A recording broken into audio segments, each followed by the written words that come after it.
Well, here we are again, BL Trails and Tales, and this is going to be about the round pen.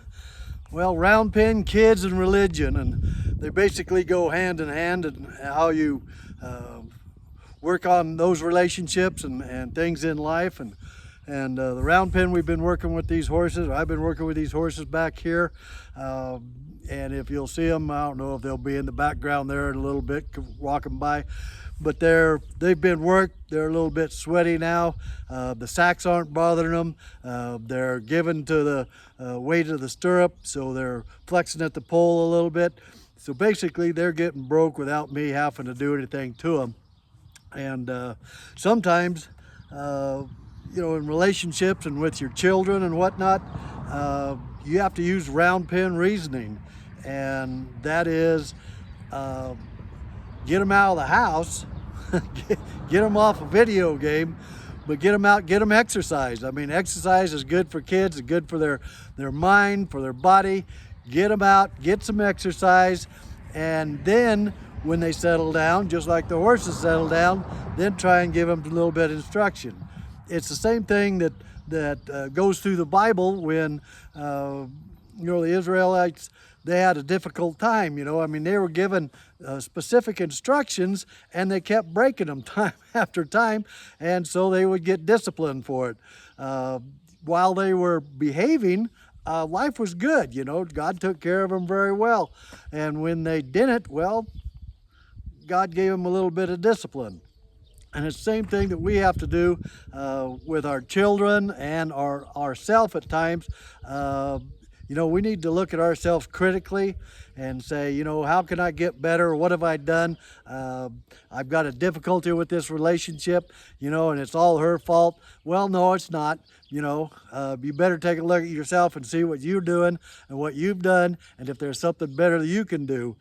And, you know, you need to love your neighbor as you love yourself. And if you give more than you want to take, your relationship is usually going to be good. And same thing with horses. You want to give more, and then you try and take from them. You don't get on a horse and force them to do something. You ask them. You ask them, you let them see what it is you're asking for. If it's to move a shoulder, pick up a leg, whatever it is, you've got to show them what you are asking. Once they understand that, then you can go about the process of training it and including it into a workout. It's just like picking up a lead or something like that. If they pick up the wrong lead after they know how to do it, then you've got to give them a little discipline. You give them a little squeeze or a boot with the leg, or even, you know, sometimes guys wear spurs. I don't wear spurs anymore. I'm not good enough rider. I get myself in trouble with them. Well, not always, but sometimes. But so I don't very seldom use a spur unless it's going to be on something that is really well broke, but a little bit spoiled too, to where when I ask them to do something, they already know how to do it. They've done it before, they know how to do it, and if they don't, then they're just being obnoxious and rude. And if they're going to be obnoxious and rude to me, I'm going to be obnoxious and rude back to them, and I'm going to tell them that's unacceptable behavior, and I won't allow it. So if they're going to give me a little issue, I'm going to make sure that right off the bat, and its timing is everything when you're on a horse. And I think it is the same with kids also, in how you discipline them and when not to. If they're doing something wrong or obnoxious right off the bat, you can catch them right there at that moment. If they're being disrespectful to their mother, you yank them up by the back of their neck, you know, and say, hey, one more time like that, I'll blister your butt to where you can't walk. Boom, they understand that. They knew exactly what they did wrong. They knew exactly what the consequence is going to be. You didn't have to do it, but they know that you probably will because you've done it in the past. And if you threaten something like that, if you threaten a horse, you threaten a child, threaten another person, you better follow through with it, you know, because then you only have to do it once. I always said if I needed to spank a child, I wanted to do it one time and hard enough that they understood that they never want that again, because I don't want to ever do that again.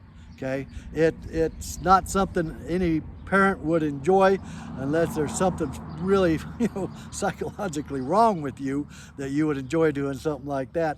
It's terrible. It breaks my heart, but at the same time, I know they have to have that discipline. They have to have that line. My oldest son was talking the other day about, he got in trouble at the rodeo. We was at the rodeo, and this girl came up. Well, she roped. She was a header, and she roped, but she dallied and got her hand in the dally, okay, and it was cinched to the saddle horn. And I was right by her. I was coming out. I think I had to run just before her, and I saw that, and I just immediately yelled at her, to follow that steer, to go with the steer. I was intimidating. I was very aggressive. She did not have a choice. When she heard my voice, she moved, because that's what you do. And she ran back down there, followed that steer into the catch pen, and a friend of mine ended up, he jumped off and cut the rope off of the steer, but her hand was still cinched in there so tight that he had to cut the rope right there by the saddle horn. Well, that got her hand loose, and she didn't do anything but bruise it really bad because of the way it was cinched on there, and because she followed that steer to the catch pin, so she didn't have a fight, didn't have that a big steer pulling on her hand, cinching it down more. And so the moral of that story is, my son was telling me, he said, I heard that voice. He said, when you yelled, people move, because and the kids knew to move. They don't stop and look at you like, what, or what are you asking? No, if I say jump, they jump. They don't have the time or want to ask why or how far or anything. They don't question it. They jump. Because if I'm yelling at them, it's usually a safety issue, it's a danger issue. There's a horse in the way, there's something bad happening, a tractor, something bad is going to happen. When I yell, they move. They don't ask questions. And if they don't move, I will beat them to, no, I might on a horse, but a child, you need to make sure that they understand when you yell at them for something, and they need to do it immediately without asking any question. And when I talk about that on a horse, there are times when a horse will threaten you, and you've seen this in some of like Buck Buchanan's videos or whatnot, where a lady brings in absolutely spoiled, rotten, dangerous horses, and they lunge at you and try and bite you or kick at you or whatever. And I've worked with horses like that were spoiled bad. Well, you try to kill them with kindness, but when they threaten you, that instant that they threaten you, you've got about 2, maybe 3 seconds to try to beat them to death, so they understand that that's never gonna, that's just totally unacceptable behavior. After that, it really doesn't matter. And it's the same with kids. If you catch them right there at that instance, you can make an impression on them. If you wait till, they come back at school, they got trouble at school, and now they come back and now you're telling the story, it's pretty hard to discipline them. You try and talk them through it, have them understand what they did wrong, maybe give them some kind of discipline, taking away privileges or whatever you do. But if you can catch them in the moment, if you were in school with them and for some reason they were bullying a kid, and they slap him upside the head, I'd take that child and I'd slap him upside the head to where he never wanted that to happen again. He never wanted to do to another person. And that's just how I was raised. I was raised that kids were meant to be seen and not heard, and you better believe it. You take that to the bank. Dad never put up with anything, so we never got out of hand or out of line in public ever. And it's the same thing with that horse.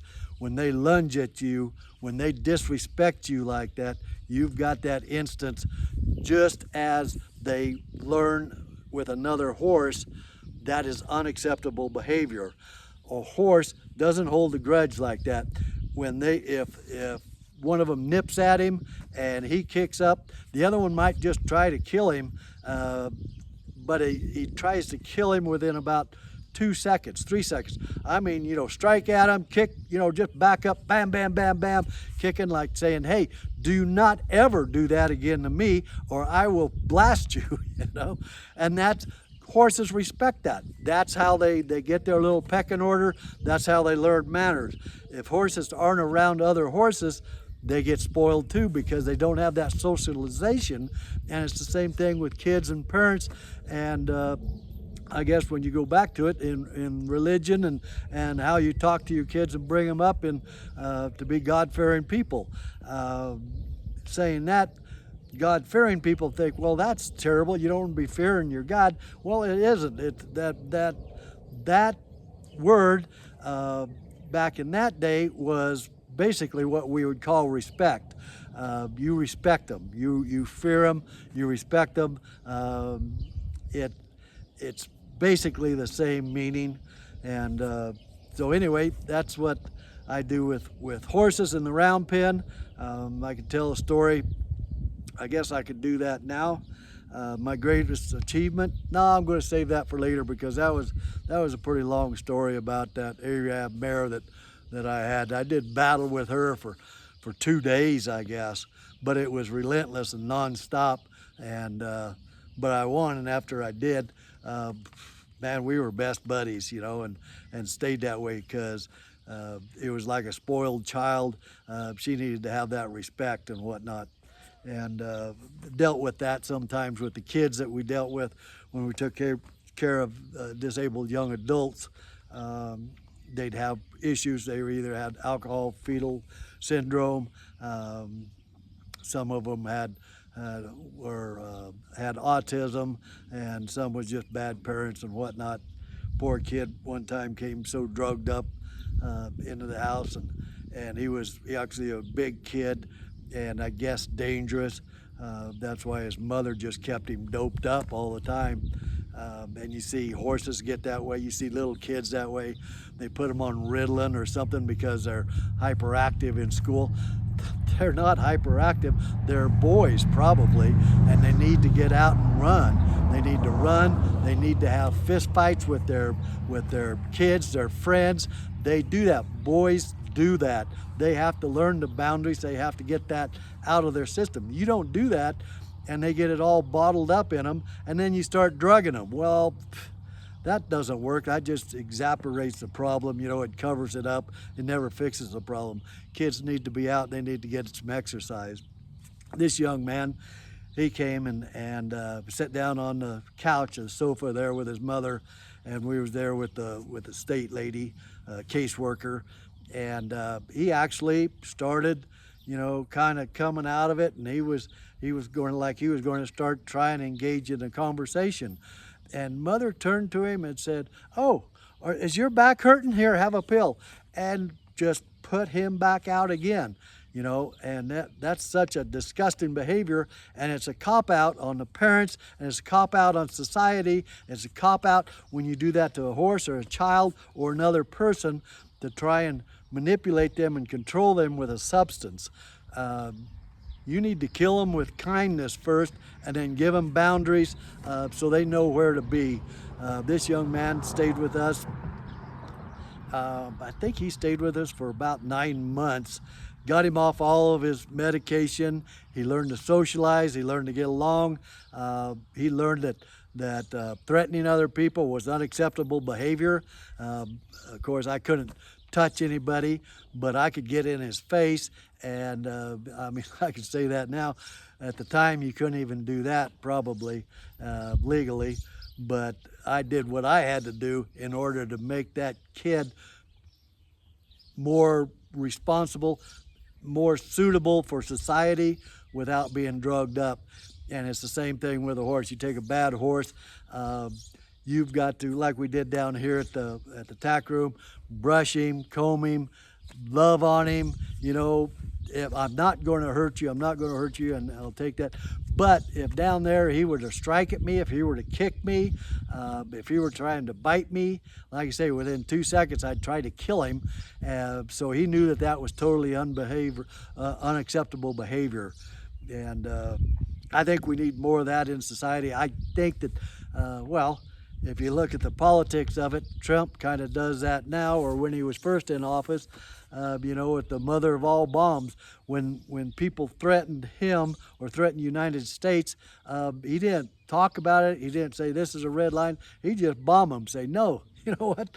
This is unacceptable behavior and don't ever do it again or it's going to be a lot worse. He got a lot of respect. He kept us out of wars, got us out of wars, and kept us out of wars because of strength. Then we come back in with Biden and whatnot, and then you've got and Obama, I guess, appeasement and apologizing for America's greatness and whatnot. Well, the first time you're not the alpha dog, the first time you're not the head of the pack, you're not the leader in that horse herd, then you're going to be the one getting picked on. And so you can take a pick whether you're going to be the leader or whether you're going to turn your back and get bit in the back, because that's what's going to happen. Anyway, this is something about the round pen. I got off on a couple tangents. I apologize for that. I do that every now and then. I get to rambling, but I hope you enjoy it. I hope you see those buttons up there, you know, and over on the sides or whatever, and they come up and they say subscribe, or they'll give you another video channel to go to also. I hope you enjoy it. I hope you share it with your friends, and I hope you come back to visit us, and we'll do more on horses. I'll try and get somebody to help video me to where I can show you a little bit more in depth of what I do instead of just talk about it. But anyway, we'll just get back to that, and then we'll have more fun. We'll go back to some trails, and then we'll talk about those tails also. So you have a good day, and God bless.